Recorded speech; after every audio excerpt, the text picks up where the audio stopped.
Este es un proyecto que intenta aminorar, disminuir las grandes brechas de desarrollo económico que tenemos en nuestro país. Ese es su objetivo. Obviamente llevará bastante tiempo lograrlo, pero su sentido es lograr iniciar un camino de desarrollo armónico, tal cual lo señala nuestra Constitución Nacional, en todo el territorio nacional. Siempre me ha preocupado las tremendas diferencias que existen en los desarrollos económicos de lo que es una zona central y de unas zonas periféricas, en las cuales en una de ellas se encuentra emplazada nuestra provincia de La Rioja. Esto, obviamente, primero quiero aclarar que no es en contra del centro ni a favor del interior, sino es a favor de Argentina. Ese es el sentido. Una breve mención a un estudio que tuve que hacer en oportunidad de mi tesis de una maestría de Relaciones Internacionales, en la cual me impactó mucho en ese momento cuando, en aquella época de la caída del muro de Berlín, cómo se trabajó la integración de la Alemania Oriental a toda la Alemania, por esa división que en su momento existía, y cómo a partir de políticas activas que se desarrollaron en aquella época, sobre todo con fuerte peso sobre la parte occidental, fue integrándola para que finalmente sea una Alemania unificada. Ese estudio realmente me impactó mucho y lo pensé para desarrollarlo en la tesis, de hacer algo análogo, que se debería hacer algo análogo con respecto a las zonas periféricas, a la de mayor desarrollo económico en nuestro país, que lo podemos identificar como la pampa húmeda.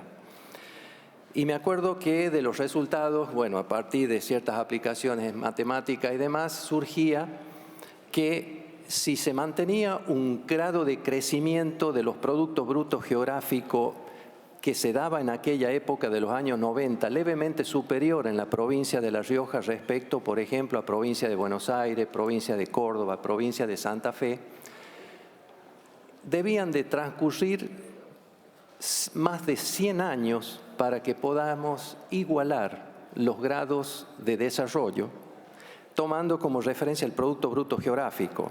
Si se mantenía constante la diferencial positiva a favor de La Rioja en contra de lo que sería la provincia de Buenos Aires. Con respecto a las provincias de Córdoba o de Santa Fe, alrededor de 50, 60 años debían de transcurrir. Realmente me impactó eso y traté siempre de propiciar que se generen las condiciones para que el desarrollo también llegue hacia nuestras zonas, sin que eso en detrimento de las zonas que ya están desarrolladas. De allí surge la idea de esta ley. Ese es su objetivo. Crea el programa de fomento a las inversiones productivas y de servicios y tiene en cuenta el artículo 75, inciso 19 de la Constitución Nacional, que si me permiten leerlo es muy elocuente. En el segundo párrafo de dicho inciso dice: proveer al crecimiento armónico de la nación y al poblamiento de su territorio, promover políticas diferenciadas que tiendan a equilibrar el desigual desarrollo relativo de las provincias y regiones. Para estas iniciativas el Senado será la Cámara de origen. Este es el fundamento. Ahora bien, ¿cómo hacer? El gran desafío es cómo hacer para llevar inversiones a estas regiones. Y en ese sentido, el proyecto plantea dos formas, dos métodos. Uno, a partir del propio sector público a través de políticas activas, y otra, a partir del propio sector privado que tenga la iniciativa de radicarse en nuestras zonas. A partir del sector público es buscando generar un efecto de demostración, que sean los estados quienes conformen sociedades de algún tipo que esté en la ley de sociedades, para poner en valor, para industrializar producciones que se puedan dar con ventajas comparativas en la región. Sabemos que hay producciones que se dan mejor en una zona con respecto a otra y en esa otra con respecto a otra y así sucesivamente. Entonces es industrializar esas producciones que se tienen ventajas comparativas. El segundo método sería que los propios, insisto, empresas o capitales privados se radiquen en esas zonas. E incluso puede darse el caso de que empresas en marcha también poder acceder a los beneficios que plantea esta ley, que ya haré mención, incrementando en más de un 30% su producción. ¿A qué proyecto se refiere? Bueno, en el caso de explotaciones, o a qué tipo de actividades se refiere. En el caso de explotaciones primarias, que posean ventajas comparativas, como señalé, industriales que le agreguen valor a estas producciones primarias, casos de emprendimientos turísticos, servicios que brinden inclusividad y conectividad, y también aquellas actividades que planteen un desarrollo de tecnologías nuevas. Y serán prioritarias y elegibles aquellos proyectos que prevean, mejor dicho, exportar y que preserven la biodiversidad y el cuidado del medio ambiente. ¿Cuáles son las franquicias tributarias que se harían acreedor quienes son aceptados en el marco de este proyecto? Deducir los importes de las inversiones que haya que realizar durante 10 años del impuesto a las ganancias. En porcentajes, 50% en los primeros 4 años, 30% en los siguientes 3 años y 20% en los subsiguientes 3 años, porque la promoción va a tener un lapso de 10 años. Y lo que sí olvidé decir al principio, para acogerse a estos beneficios existiría un lapso de 5 años renovables por otros 5 años más. Eso es para acogerse. Luego, la franquicia perduraría por un lapso de 10 años. En este caso no se generarían saldos a favor en el caso del impuesto a las ganancias, por la deducción de las inversiones. Reducir por 4 años el 50% de la alícuota del impuesto a los créditos y débitos bancarios. Este es un impuesto a los flujos. Entonces, todo movimiento de fondo que implique las inversiones estaría reducida la alícuota en un 50%. Por 4 años los derechos de importación estarían eximidos y en el caso de la reinversión de utilidades, en este caso sería por 12 años la eximición. O sea, la utilidad que genera la propia empresa que se reinvierta estaría eximida del impuesto a las ganancias. También habría un reintegro o crédito fiscal a opción del titular por 10 años en el caso de los impuestos de los IVAs pagados por las inversiones y reducir por 5 años, y ese es un tema muy importante para nuestras zonas que tenemos que obtener aguas del subsuelo, incluso de profundidades que superan los 300 metros en muchos casos.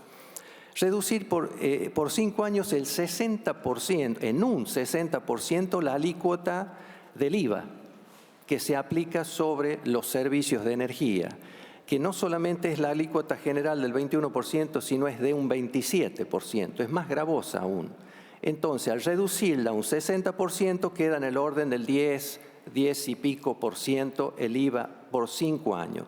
Y esta franquicia estaría hasta que los emprendimientos, las empresas puedan renovar sus matrices energéticas por generación a través de energías renovables e ingresar en los sistemas que se denominan de generación distribuida, que significa que no solamente consume la propia energía que genera, sino los excedentes los retorna a la red, lo cual generaría también bastante alivio a las matriz energética tal cual la tenemos en este momento vigente. Ahora bien, me referí a uno de los métodos de acercar inversiones, que es la creación de empresas por parte de los estados generar los efectos de demostración de lo bien que se puede producir la industrialización de materias primas que se obtienen con ventajas comparativas en esa zona, pero esos establecimientos deben ser luego adjudicados en procesos públicos, onerosos, obviamente con contratos adecuados al sector privado.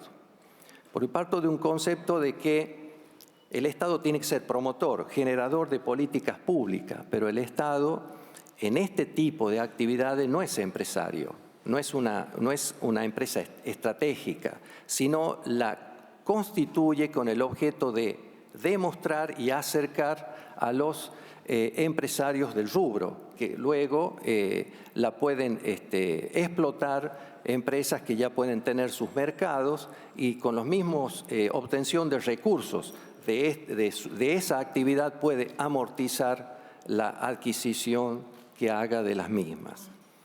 Y como eso tiene un tiempo, digamos, tiene que hacerse en un lapso máximo de 6 años, porque si la empresa finalmente no es adjudicada, tiene que ser liquidada, para que no se queden los estados con empresas que no funcionen adecuadamente. Hay excepciones a esto. Si hay una empresa que esté dando ganancias, entonces la pregunta es, y no se puede vender, ¿por qué hacerlo? Pero esa ganancia tiene que estar demostrada a través de las auditorías que se hacen cuando se cierra un balance por empresas reconocidas. Otra excepción es cuando estemos hablando de empresas referidas a la conectividad y estén localizadas en lugares pequeños del interior profundo de nuestro país, en las cuales las empresas normalmente de conectividad, de servicios de internet, de telefonía, no llegan, porque obviamente no dan los números, no da el mercado, pero esa gente, esos niños, esas personas de esos lugares tienen iguales derechos de estar conectados al mundo que alguien que tiene la suerte de vivir en una zona céntrica donde normalmente, digamos, son explayados las conexiones por parte del sector privado. Otro aspecto, no quisiera extenderme, pero tiene varios aspectos la norma, plantea un financiamiento, porque esto obviamente tiene su costo fiscal, pero con un objetivo, como les señalaba, de tender al desarrollo armónico de todo el territorio nacional y disminuir las grandes brechas que existen en los grados de desarrollo. ¿Qué es el financiamiento? Para el caso, el Poder Ejecutivo Nacional deberá prever una partida anual en sus presupuestos para coadyuvar a las inversiones que tengan que hacer tanto los estados para constituir sus empresas o los sectores privados que también deseen invertir, se pueden acceder a créditos, y también para renovar las matrices energéticas, dejar de tener el sistema unidireccional desde las redes para generar a través de energías renovables su propio consumo energético y retornar los excedentes a la red. A esta posibilidad de cambio de matriz energética de las empresas también podrán acceder empresas que no ingresen al sistema promocional en general de la ley. Cualquier otra empresa podría tener acceso a ese financiamiento para cambiar su matriz energética. Ahora bien, ¿de dónde surgen estos recursos? También otra alternativa es crear un fideicomiso destinado exclusivamente a estos objetivos y se nutriría de fondos de derechos de exportación, tomar una parte de ello, o de préstamos de organismos multilaterales que propician el fomento, el desarrollo. Esos dineros serían fideicomitidos en este fideicomiso para financiar todo este proyecto de desarrollo productivo. Como exclusiones, normalmente las leyes prevén, y esta no es la excepción, que no podrán acceder a los beneficios quienes tengan alguna normalidad legal, quienes no hayan cumplido con regímenes promocionales anteriores, por ejemplo, entre otras cosas. Las autoridades de aplicación serán las provincias pero deberán de informar a la autoridad jurisdiccional que el Gobierno Nacional designe para que sigan los procesos de inversión y cómo se lleva adelante estas inversiones en las provincias. Otra aclaración que hace y pone bastante énfasis es lo que es los emprendimientos nuevos, que sobre todo sector privado que esté interesado en estas franquicias tributarias y radicarse en alguna zona, ¿a qué se refiere? Y esto toma como experiencia promociones anteriores en las cuales estaban referidas determinadas provincias a la promoción y se daba el caso de que empresas desmantelaban una empresa en una provincia que no tenía estos beneficios para radicarse en donde lo existía. Lo aclara muy bien para que esa situación no se repita, porque generaba una situación no deseada. Entonces, la empresa nueva tiene que ser constituida por primera vez en el territorio nacional, con la totalidad de sus inversiones nuevas, valga la redundancia. Y otro aspecto, bueno, eso es básicamente los aspectos centrales. Para cerrar, hemos tenido oportunidad de tratar muchas veces promociones sectoriales, a las cuales adhiero, porque creo yo que la actividad industrial, la actividad, bueno, en general, el emprendedurismo de todo nivel en nuestro país debe fomentarse, porque es un país que necesitamos industrializarnos para generar más bienes y servicios en el sistema, cuestión que también va a contribuir incluso a controlar uno de los aspectos que son generadores de inflación en nuestro sistema, al incrementar la cantidad de bienes y servicios para que encuentren un equilibrio con la cantidad de dinero circulante y que esos equilibrios no necesariamente lleguen con aumento de precios, sino manteniéndose los precios, sino incrementando la cantidad de bienes y servicios en relación a la cantidad de dinero. Genera trabajo, acerca las ofertas a las demandas en las regiones. Tengamos en cuenta que es un país que bastante amplio y que muchas veces los productos que consumimos en nuestras regiones provienen de las zonas centrales. Allí en media, los costos de deslocalización, los fletes, que son altísimos, eso eleva precios y retroalimenta procesos inflacionarios. En fin, todo esto, si nos imaginamos, se consolida y puede desarrollarse, puede contribuir fuertemente al desarrollo del interior, al poblamiento del interior, a generar mercados en el interior, a acercar la oferta a las demandas, a evitar excesos de intermediarios, a generar saldos exportables, lo que contribuiría a contrarrestar la restricción externa, disminuiría el déficit fiscal porque habría mayor recaudación impositiva sin aumento de alícuotas de impuestos. En fin, se podría consolidar todo un círculo virtuoso. Y este concepto responde a una promoción regional más que sectorial. Por lo tanto, bueno, apelaré a que nos acompañen en la aprobación de este proyecto. Muchas gracias, señora presidenta.